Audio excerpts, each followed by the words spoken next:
जैसे अभी आपने श्री देवी पुराण में पढ़ा कि श्री देवी जी कहती हैं कि तुम ओम नाम का जाप कर और उस ब्रह्म को प्राप्त हो जाएगा, ब्रह्मलोक में चला जाएगा। अब ब्रह्मलोक में गए प्राणी फिर पुनरावृत्ति में आते हैं, देखिएगा। ये गीता अध्याय नंबर 8 का और श्लोक नंबर 16।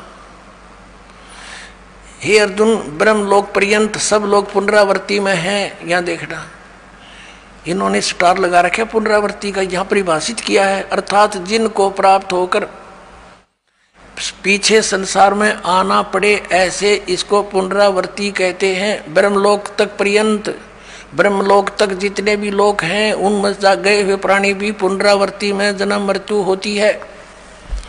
और ये स्वयं भी स्वीकार करता है गीता ज्ञानदाता कि अर्जुन तेरे और मेरे बहुत जन्म हो चुके, तू नहीं जानता मैं जानता हूं। तो ब्रह्म इनकी पूजा करने वाला भी जन्म मृत्यु में बना रहा तो परम शांति नहीं। गीता जी अध्याय नंबर 17 के और श्लोक नंबर 23 में कहा है कि उस सच्चिदानंद ब्रह्म को पाने का किसको, जहां जाने के बाद साधक फिर लौटकर संसार में कभी नहीं आते। देखिएगा अध्याय नंबर 15 का पंचदशो अध्याय 15वां अध्याय का ये प्रथम मंत्र है कि ऊर्ध्व मूलम अधः शाखम अश्वत्थम प्राहु अव्यम छंदासी यस्य पर्णानि ये तम वेद स वेदवित्। अब ये क्या बताया है कि आदि पुरुष परमेश्वर मूल आले, ऊपर को जड़ है वो तो पूर्ण परमात्मा है। अधः शाखम नीचे को शाखा, ये अनुवाद गलत किया है ब्रह्मा रूप मुख्य शाखा वाला। देखिएगा इस 2 नंबर श्लोक में अधः अधः 2 जगह है, इनका अनुवाद इन्होंने खुद किया है। यहाँ पर अधः माने नीचे, अधः माने नीचे, अधः माने नीचे, अधः माने नीचे। तो अधः यहाँ नीचे लिखना था, ऊपर को जड़ वाला, ऊपर को मूल वाला। आदि पुरुष परमेश्वर तो समझो उल्टा लटके संसार रूपी वृक्ष की जड़ है और नीचे को शाखा है, ये समझो। इसकी तरफ संकेत है ये गीता जी अध्याय नंबर 15 के श्लोक नंबर 1 में, ऊर्ध्व मूलम अधः शाखम अश्वत्थम प्राहु अव्यम। ये है वो उल्टा लटका हुआ संसार रूपी वृक्ष, ऊपर को जड़ और नीचे को शाखा वाला। अब तीनों गुण यहाँ देखिएगा। अब गीता जी अध्याय नंबर 15 का श्लोक नंबर हम 1 पढ़ रहे हैं। इसका अर्थ है कि जो ऊपर को जड़ नीचे को शाखा, बिल्कुल स्पष्ट है। अधः शाखम, इन्होंने तो अड़ंगा डांड तो मतलब था, ज्ञान था ही नहीं। संसार रूपी पीपल के वृक्ष को अविनाशी कहते हैं। वेद जिसके पत्ते कहे गए हैं, उस संसार वृक्ष को जो पुरुष मूल सही तत्व से जानता है, स वेदवित्, वह वेद के तात्पर्य को जानने वाला है, अर्थात वो तत्वदर्शी संत है। सह वेदवित् तत्व से जानता है तो वह वेद के तात्पर्य को जानने वाला था, तो तत्वदर्शी संत है, इसका अर्थ ये। और फिर हम ज्यादा ना कहकर हम सिर्फ ये लेंगे कि 15वें अध्याय के 4थे श्लोक में स्पष्ट किया है कि जब तत्वदर्शी संत मिल जा तो तत्व ज्ञान रूपी शस्त्र के द्वारा इस ज्ञान रूपी अंधकार को समझकर इसका नाश करके उसके पश्चात परमेश्वर के उस परम पद की खोज करनी चाहिए, जहां जाने के बाद साधक फिर लौटकर कभी संसार में नहीं आते। देखिएगा यहां से लेंगे क्या लिखा कि उस संसार वृक्ष की तीनों गुण रूप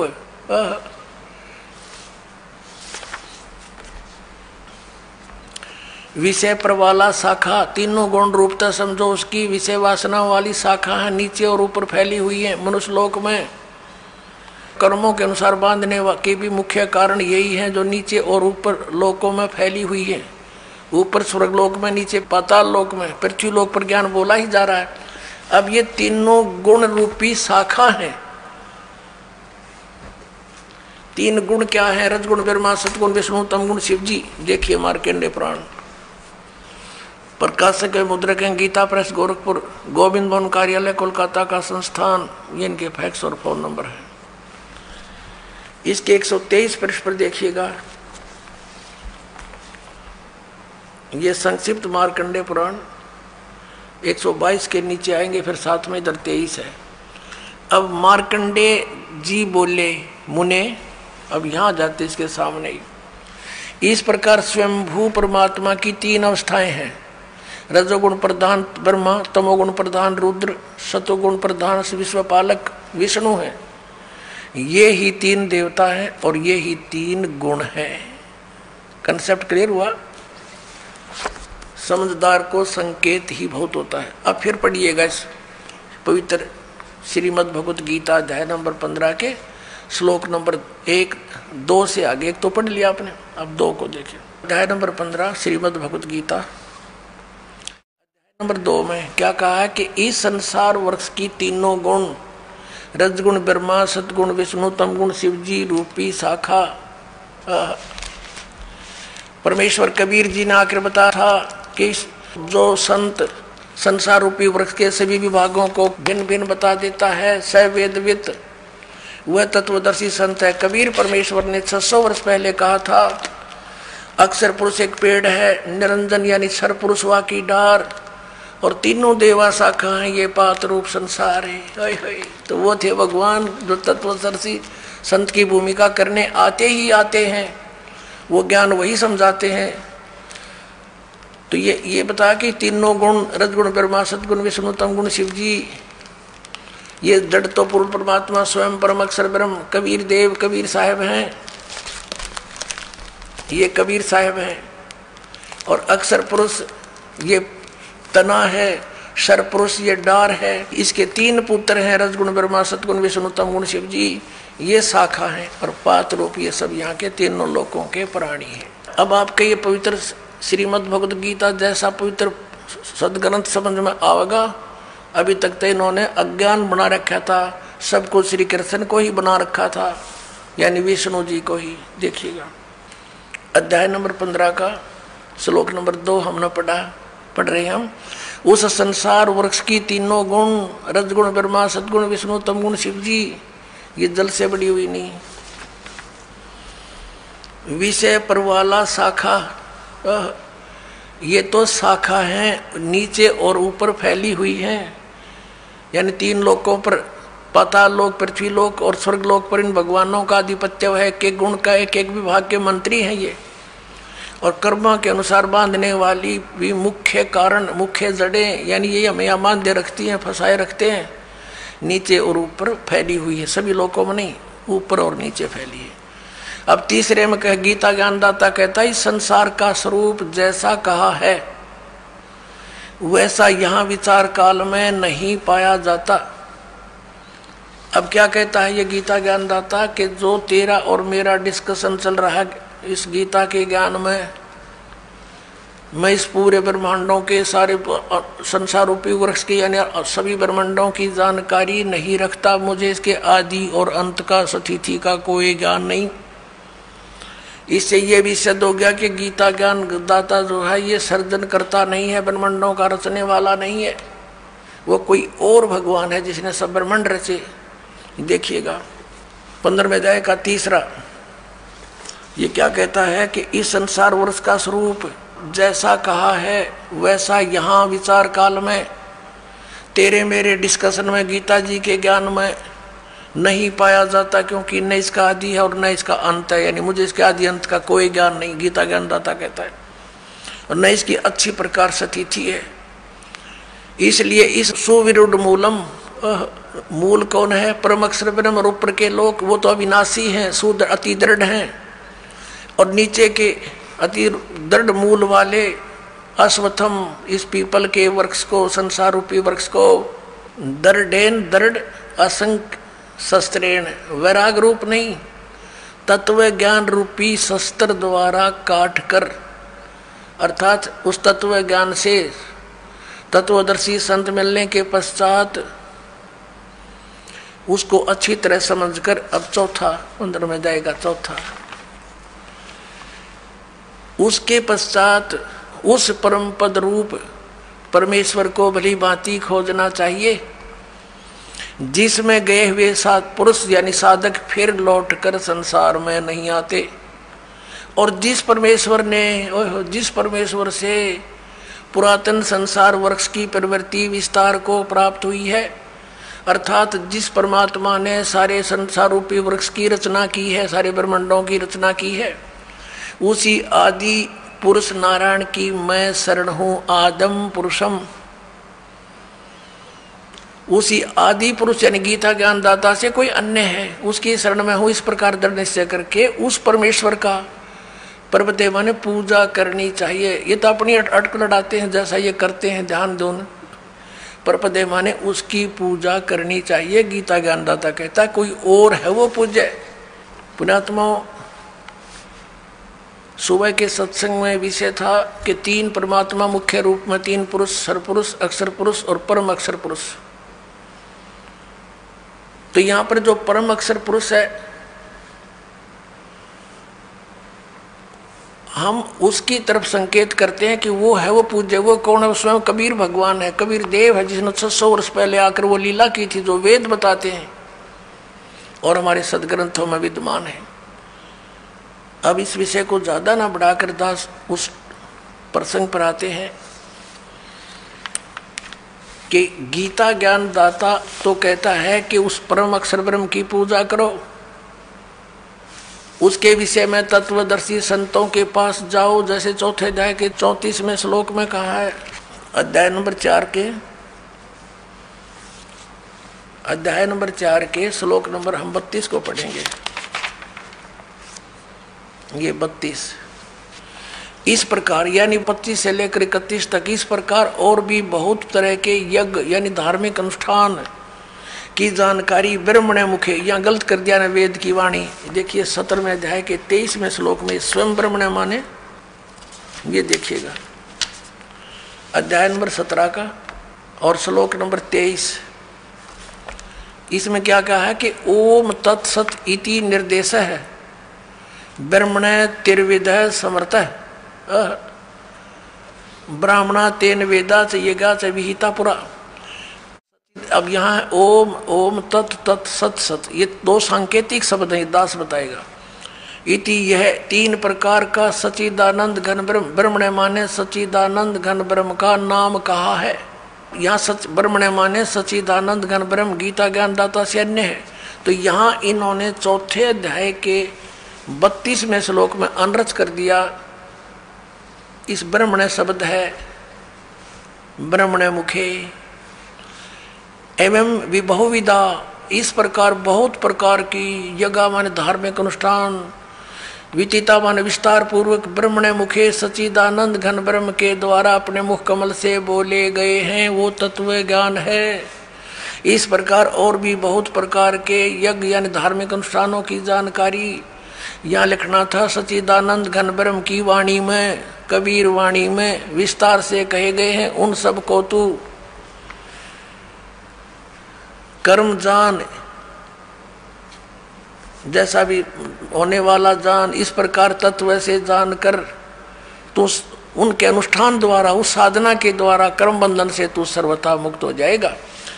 अब यहाँ देखिएगा चौथे अध्याय के 34वें श्लोक में इसने कहा है, चौथे अध्याय के 34वें श्लोक में इसने कहा है, गीता ज्ञानदाता ने उस ज्ञान को, वो तत्व ज्ञान है जो सच्चिदानंद घन ब्रह्म ने अपने मुख से बोला है, वो कबीर वाणी, वो तत्व ज्ञान है। उस ज्ञान को तू तत्वदर्शी ज्ञानियों के पास जाकर समझ, उनको भली भांति दंडवत प्रणाम करने से, उनकी सेवा करने से और कपट छोड़कर सरलता पूर्वक प्रसन्न करने से वे परमात्म तत्व को भली भांति जानने वाले तत्वदर्शी न, तत्वदर्शी न माने तत्वदर्शी संत ज्ञानी महात्मा तुझको तत्व ज्ञान का उपदेश करेंगे।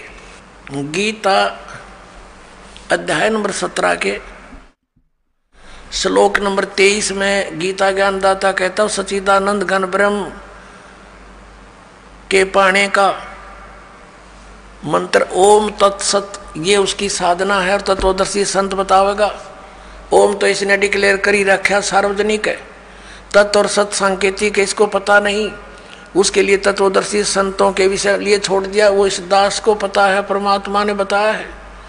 तो इन तीनों के जाप करने से मोक्ष होगा, पूर्ण परमात्मा प्राप्ति होगी, जहां जाने के बाद साधक फिर लौटकर कभी संसार में नहीं आते। 18वें अध्याय के 62वें श्लोक में कहा कि अर्जुन तू सर्वभाव से उस परमेश्वर की शरण में जा। ये देखिएगा श्रीमद् भगवद गीता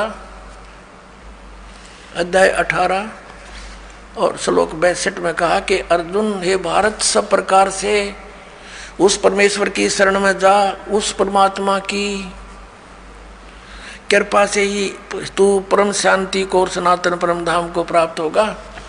और 15 में जाए के चौथे श्लोक में आपने पढ़ ही लिया कि जहाँ जाने के बाद साधक फिर लौट कर संसार में कभी नहीं आते, कि उसके पश्चात उस परम पद परमेश्वर को बड़ी बात जानना चाहिए, खोजना चाहिए, जिसमें गए हुए पुरुष फिर लौटकर संसार में नहीं आते। और जिस परमेश्वर से सारे ब्रह्मांडों के संसार रूपी वृक्ष की, पुरातन संसार रूपी वृक्ष की प्रवृत्ति विस्तार को प्राप्त हुई है, और उसी आदि पुरुष नारायण की मैं शरण हूँ, और उस परमेश्वर का ही पूजा करनी चाहिए, भक्ति करनी चाहिए। इसका ही सिद्ध है। अपने आत्माओं, इन शंकराचार्यों का ज्ञान फेल हुआ।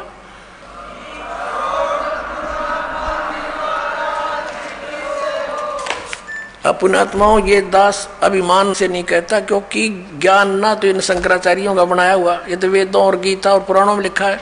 ये उसको समझ नहीं सके, दास समझ गया, बस इतनी सी बात है। अब देखिएगा, हमने 11 अक्टूबर सन 2009 को इन सभी आदरणीय शंकराचार्यों से प्रार्थना की थी कि आप जी आध्यात्मिक ज्ञान चर्चा के लिए पधारें,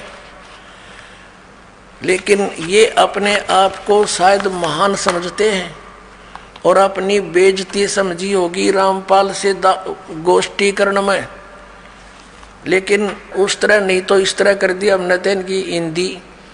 अब संसार आप समझ जाएगी जनता ये किसे एक शंकराचार्य है। ये देखिएगा, हमने इनके पास ये पत्र भेजे थे सभी शंकराचार्यों के चारों के पास। हमारा उद्देश्य प्रार्थना पत्र है, हमारा उद्देश्य विश्व मैत्री, समाज सुधार, आत्म उद्धार, भ्रमित जिज्ञासुओं को शास्त्र अनुसार निर्णायक सद्भक्ति पद्धति प्रदान करना, आध्यात्मिक ज्ञान चर्चा। सभी हिंदू धर्म के माननीय शीर्ष शंकराचार्यों व अन्य सभी आदरणीय आचार्यों से हार्दिक प्रार्थना है कि वे सतलोक आश्रम बरवाला, जिला हिसार, हरियाणा, भारत में एकत्र होकर आध्यात्मिक ज्ञान चर्चा करें, ताकि भ्रमित भक्त समाज को सही दिशा मिल सके। उसके लिए हमने यहाँ से इनके पास प्रार्थना भेजी थी, और इन्होंने सिग्नेचर दिए हैं KS नारायण, एडमिनिस्ट्रेटर श्री श्रृंगेरी मठ एंड प्रॉपर्टीज श्रृंगेरी, इतने। ये 16/8/2009 को ऐसे ये हमने सबके पास भेजा था। इन्होंने हमारे को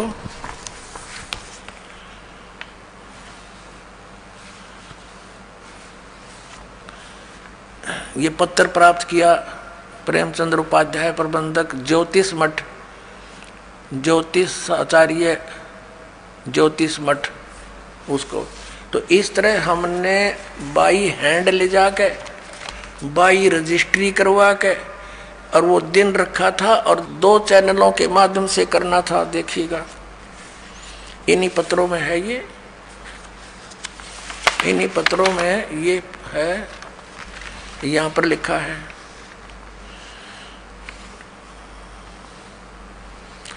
इस सर्व कार्यक्रम आध्यात्मिक ज्ञान चर्चा का सीधा प्रसारण सुप्रसिद्ध टीवी चैनलों जी जागरण, एक नंबर जी जागरण, दूसरा साधना पर 11 अक्टूबर 2009 को शाम 6 बजे से 10 बजे तक किया जाएगा।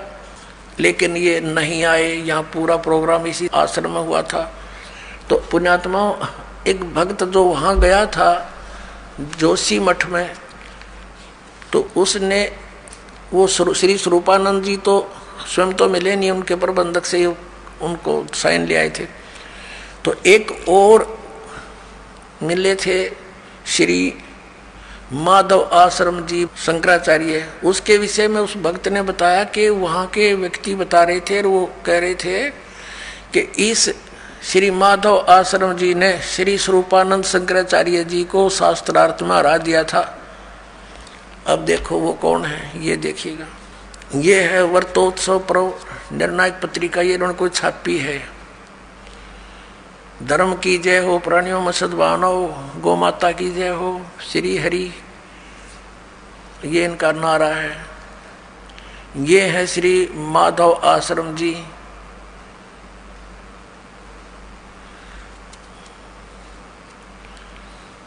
ज्योतिष पीठाधीश्वर, ये कहते हैं मैं अधिकारी, ये अपना अधिकार मानते हैं उस पर। ज्योतिष पीठाधीश्वर श्री मजद गुरु शंकराचार्य अनंत श्री विभूषित श्री स्वामी माधव आश्रम जी महाराज, ज्योतिर्मठ बद्रिकाश्रम हिमालय, श्री कृष्ण बौद्ध धाम 7 शंकराचार्य मार्ग, सिविल लाइन, दिल्ली चमन से यह यहाँ छपी है। और इनका भगवान कौन है, ये इनके भगवान देखिएगा। समाचार पत्र पंजीकृत, धर्म सम्राट ये नाम कोई है इनका। जगत गुरु शंकराचार्य ज्योतिष पीठाधीश्वर अनंत श्री स्वामी माधव आश्रम जी महाराज, बद्रिकाश्रम हिमालय अध्यक्ष अखिल भारतवर्षीय धर्म संघ, ये इनके पूज्य देवता हैं।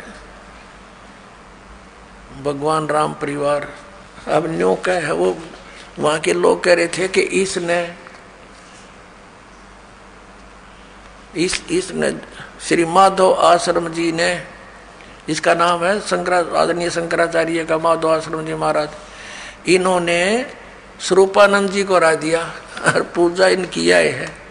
ये इनके भगवान, इन रजगुण ब्रह्मा, सतगुण विष्णु, तम गुण शिव जी, इन तीनों देवताओं की पूजा श्रीमद् भगवत गीता जी के अंदर मना किया है। 7वें अध्याय के 10 से लेकर 12 और 20 से लेकर 23 के श्लोक में, वो आने वाले समय में आपको दिखाएंगे। और ये उन्हीं की पूजा करते हैं। तो पुण्यात्माओं, सौभाग्य आपका, आपको सत्संग मिला इस बरवाला आश्रम में। पूरे विश्व में कहीं भी सत्संग नहीं है। बोलो सतगुरुदेव की जय हो। परम पिता परमात्मा पूर्ण ब्रह्म सारी सृष्टि के रचनहार कबीर परमेश्वर जी की असीम कृपा से आप पुण्यात्माएं सत्संग सुनने के लिए उपस्थित हुए। परमात्मा बताते हैं, मात पिता मिल जाएंगे 184 माँ, सतगुरु सेवा और भक्ति या फिर मिलन की ना। परमात्मा स्वयं आकर के हमें जगाते हैं। हम मोह ममता की गहरी नींद में सोए हुए होते हैं। वो परम पिता परमात्मा दयालु भगवान हमें आकर के याद दिलाते हैं, मानुष जन्म दुर्लभ है, मिले न बारंबार। जैसे तरवर से पत्ता टूट गिरे, वो बोर न लगता डार। मानुष जन्म पाए कर जो नहीं रटे हरि नाम, जैसे कुआ जल बिना फिर बनवाया क्या काम। बिन उपदेश अचंभ है, ये क्यों जीवत है प्राण। भक्ति बिना काठोर है, वो नर नाही पाषाण। अगम निगम को खोज ले, बुद्धि विवेक विचार। उदय अस्त का राज मिले, तो बिन नाम बेगारे। राम रटत कोडी भला, चू चू पड़े जो चामे। ये सुंदर शरीर किस काम का, जामुख नाही नाम। राम रटत दारिद्र भलो, टूटी घर की छान। वो सुंदर महल किस काम के, जहाँ भक्ति नहीं भगवान।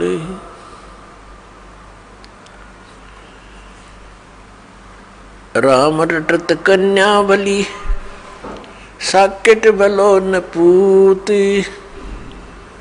जैसे बकरी के गल में गल थना, जिसमें दूध ना मूत। हमारे परमात्मा ने, हमारे पिता ने, हमारे जनक ने आकर के हमें ये ज्ञान बताया कि आप इस लोक के वासी नहीं हो, आप यहाँ के रहने वाले नहीं हो, और जिन इन सांसारिक सुखों को आप सुख मानते हो, ये झूठा सुख है, ये अस्थायी है। आप जी को यहाँ रोके रखने के लिए आपको इतना विवश कर दिया इस काल भगवान ने। अपने तीनों पुत्रों को, ब्रह्मा जी को रजगुण युक्त बना दिया, विष्णु जी को सतगुण युक्त बना दिया, और शंकर जी को, शिव जी को तमोगुण युक्त बना दिया। और इनके अंदर से निकल रही वो तरंग हम सभी प्राणियों को प्रभावित कर रही है। भले ही ये भगवान, भले ही ये प्रभु, ये स्वामी अपने अपने लोकों में रहते हैं। ब्रह्मा लोक में ब्रह्मा जी, विष्णु लोक में विष्णु जी, और शिव लोक में शिव जी। लेकिन इनके अंदर से, इनके शरीर से निकल रही वो गुणों की तरंग, वो हमें प्रभावित कर रही है, यहाँ बैठों को।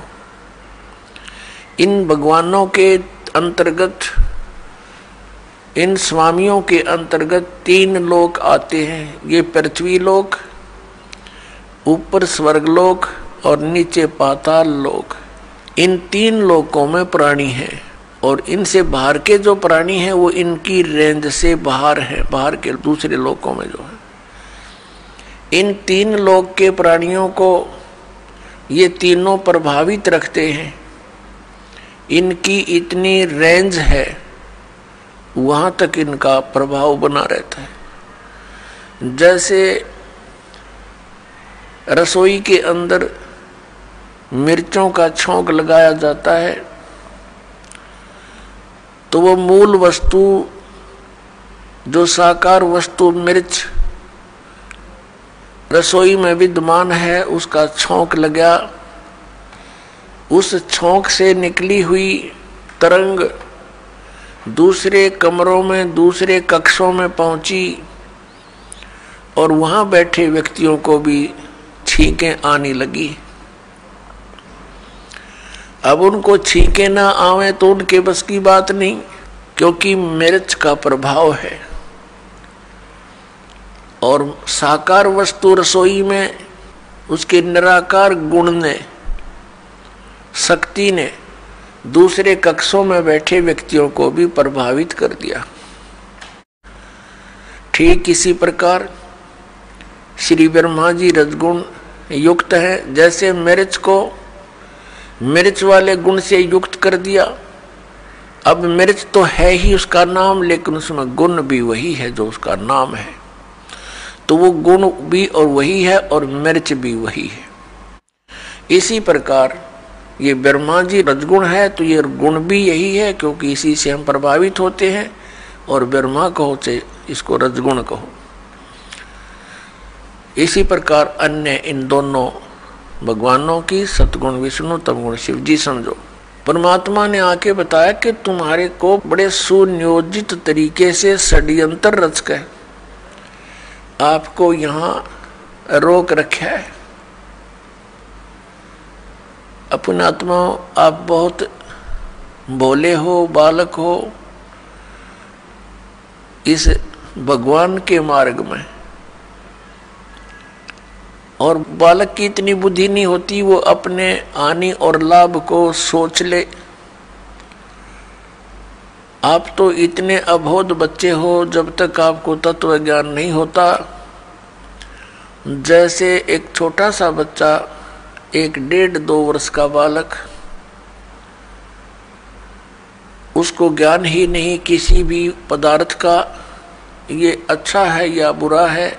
वो छोटा सा बालक किसी भी ऐसी वस्तु को जैसे अग्नि में हाथ दे देता है, गर्म दूध है रखा है गिलास में, उसको हाथ मारता है, गिरा लेता है, आप भी जल जाता है, हाथ भी जल जाता है। तो ऐसे उसको पता ही नहीं और फिर रोता है। उसको पता ही नहीं कि जो तू कर रहा है ये ना करने के कार्य है। ठीक इसी प्रकार परमात्मा ने, परमेश्वर कबीर जी ने आकर बताया कि जो क्रियाएं तुम कर रहे हो जो शास्त्र अनुकूल नहीं है, वो क्रियाएं कर्ण की नहीं है। शास्त्रों अनुकूल कौन कौन सी क्रियाएं हैं, कौन कौन सी ना करनी चाहिए, कौन सी करनी चाहिए, उसके विषय में शास्त्र ही प्रमाण है। उस परमेश्वर ने आके हमें याद दिलाया,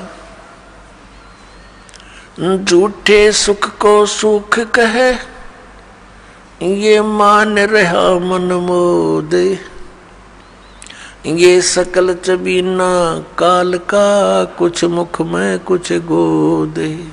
परमात्मा ने हमें याद दिलाया कि तुम्हें यहाँ ऐसे रोक रखा है जैसे कसाई बकरे पालता है, बकरियां पालता है, नर और मादा को एक ही स्थान पर रख लेता है सैकड़ों की संख्या में। जिस कसाई की अच्छी कंजम्पशन होती है वो कई सैकड़ों की संख्या में बकरे और बकरियों को पालता है। उनके लिए एक चरागाह बना देता है, एक तालाब बनाता है, एक शेड डाल देता है। गर्मी और सर्दी से बचने के लिए वे वहाँ उसके नीचे आ जाते हैं और उनकी बड़ी देखभाल करता है, केयर टेक करता है। तो वो बकरे भोले भाले ये समझते हैं कि हमारा स्वामी, हमारा मालिक बड़ा दयालु है, हमारे लिए कितनी सुविधा दे रखी है। लेकिन उनको ये ज्ञान नहीं कि जब तुम्हारे यहाँ से वो किसी के बेटे को निकाल ले जाता है, किसी की बेटी को, किसी की माँ को, किसी के भाई या पिता को, तो उस समय इसकी दयालुता तुम्हारी बुद्धि में नहीं रहती। तो पुण्यात्मा, जब वो कसाई बकरों के पास जाता है, वो बकरे उसको नेक व्यक्ति जान के, अपना हितैषी मान के उसकी तरफ दौड़ कर जाते हैं, उसको प्यार देना चाहते हैं।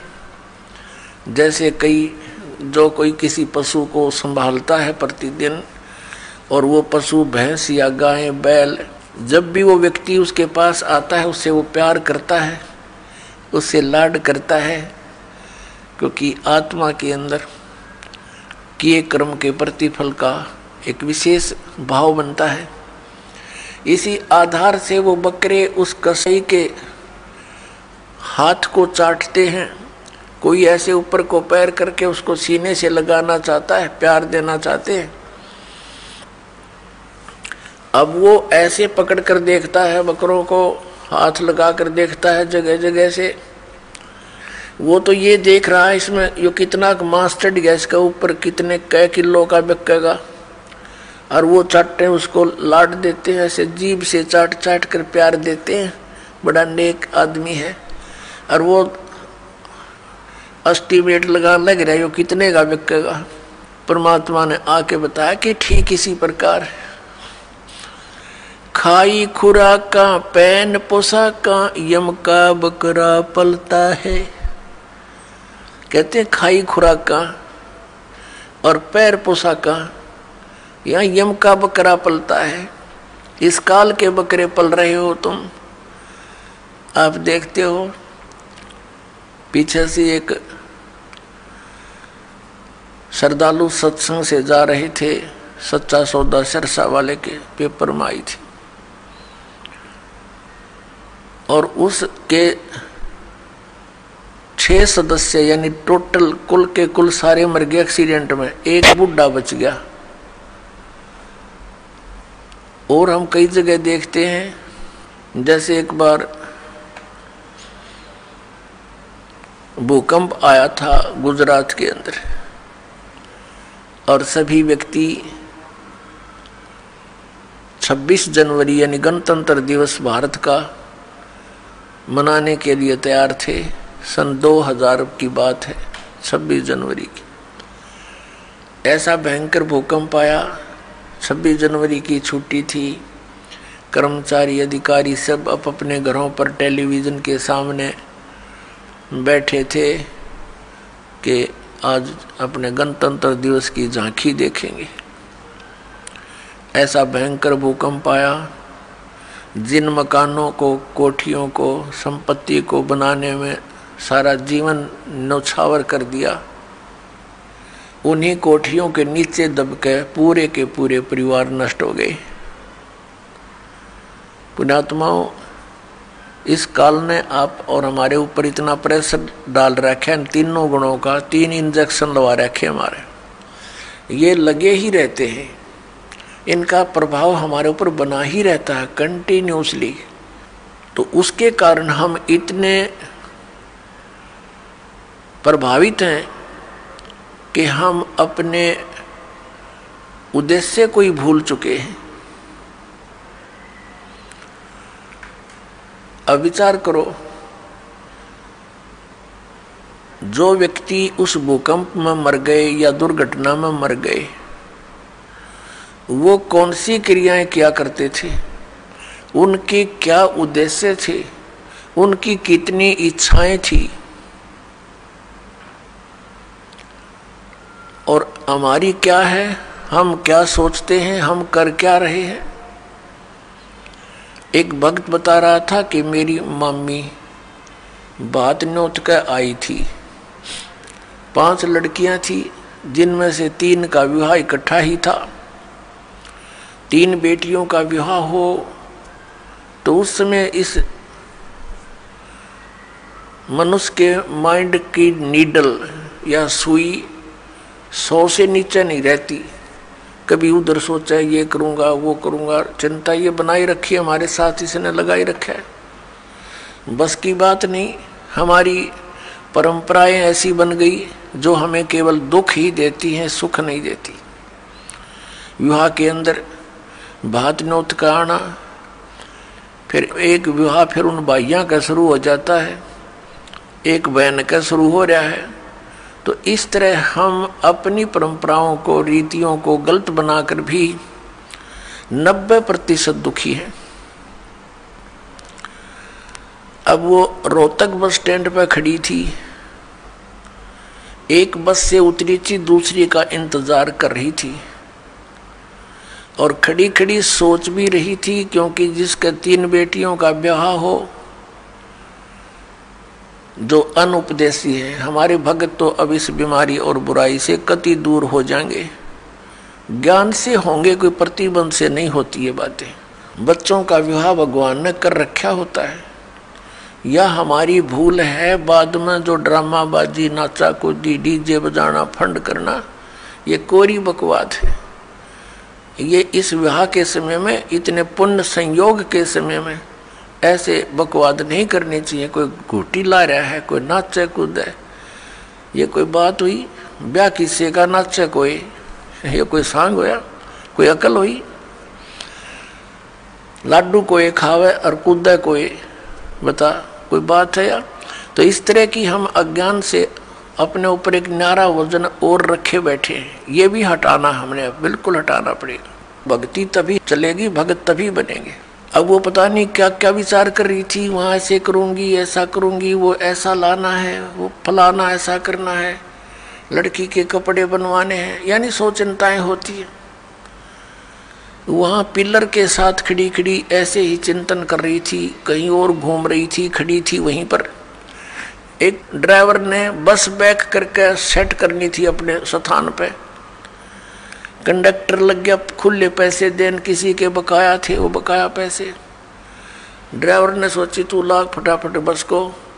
उसने बस बैक करी, वह ज़्यादा टेढ़ी होकर पिलर की सीधी होगी, उसने दिखा नहीं दूसरी साइड में, वह पीछे जाकर। और उस बहन ने भी ध्यान नहीं, क्योंकि वो तो सोच विचार में बड़ी थी, उसकी छाती पर आकर लगी बस पाछे तर पीछे पिलर के सारा खड़िए थी। वह वहीं पर आध घंटे में तड़प कर मर गई। अब वो ब्याह भी रह गया, और जो इधर उधर की जो 1 सेकंड का चैन नहीं था, अब वो कहाँ गई। तो पुण्यात्माओं, हम कति बालक हैं, हमें डर नहीं रहा, हमें याद नहीं रहा वो जाने का समय। और जब तक हमें यहाँ से जाने का समय याद नहीं रहेगा, हम भक्त नहीं बन सकते, हम बुराई से बच नहीं सकते। अब आज कोई नाच रहा है, कूद रहा है, एक समाचार पत्र के अंदर देखा पढ़ा, उसमें क्या लिखा था कि विवाह था और पहले दिन वो डीजे मंगाकर नाच रहे थे, बहन भी, सब दूसरे भाई रिश्तेदार डांस करे डीजे के ऊपर, वो भी समाचार पत्र में। और अगले दिन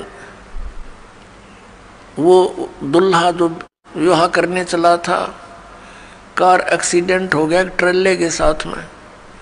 जितने सदस्य उसके साथ बैठे थे व्यक्ति, वो सारे मर गए, वो भी मर गया। अगले दिन वो टक्कर मार रहे हैं, रो रहे हैं, बालों को पाड़ रहे हैं जो कल नाच रहे थे। अब बजा लो डीजे यहाँ पर। कहते हैं नानक साहिब जी कहते हैं कि